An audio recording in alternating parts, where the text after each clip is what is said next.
আমরা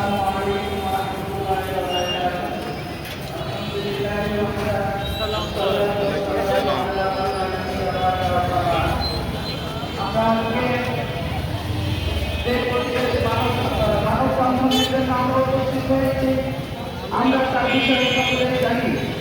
আমাদের প্রান্তীয় উস্তাদ শেখ আব্দুর রাজ্জাক বিন ইউসুফের উপরে যে সিলেটের ভিনসুগঞ্জে ইসলামাবাদে অবস্থিত ভিনসুগঞ্জে যে বর্বর হামলা হয়েছে, আমরা সেই হামলার তীব্র নিন্দা এবং প্রতিবাদ জানাচ্ছি।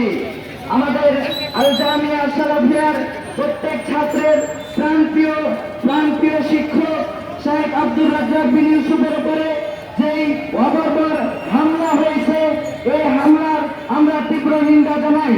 আমরা দেশ ও জাতিকে জানাতে চাই, আমাদের এরকম প্রান্তীয় শিক্ষকের, আমাদের শেখের উপরে যদি এরকম হামলা দ্বিতীয়বার হয়, তাহলে আমরা কিন্তু রুখে থাকবো না।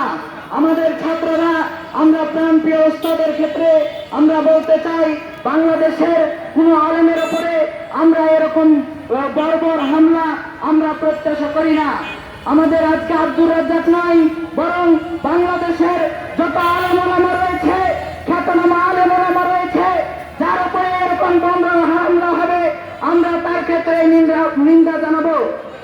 সকলকে দৃষ্টি আকর্ষণ করি, আমাদেরকে সজাগ থাকতে হবে, সচেতন থাকতে হবে। আমরা কুরআন এবং সহিহ সুন্নাহর দাওয়াত দিই, কুরআন এবং সহিহ সুন্নাহর দাওয়াত প্রচার করি। কুরআন এবং সহিহ সুন্নাহর দাওয়াত প্রচার করতে গিয়ে আমাদেরকে অনেক বাধার সম্মুখীন হতে হয়, আমরা ছাত্ররা অনেক বাধার সম্মুখীন হই।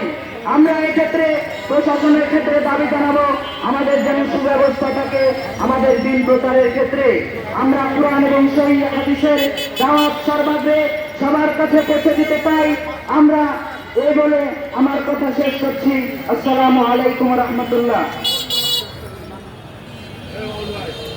ধন্যবাদ।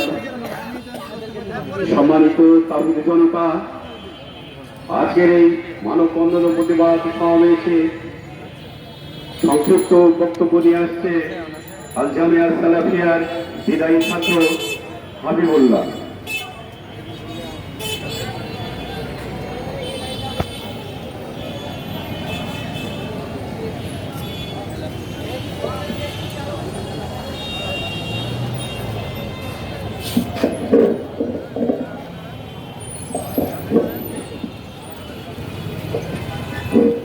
السلام عليكم ورحمة الله وبركاته.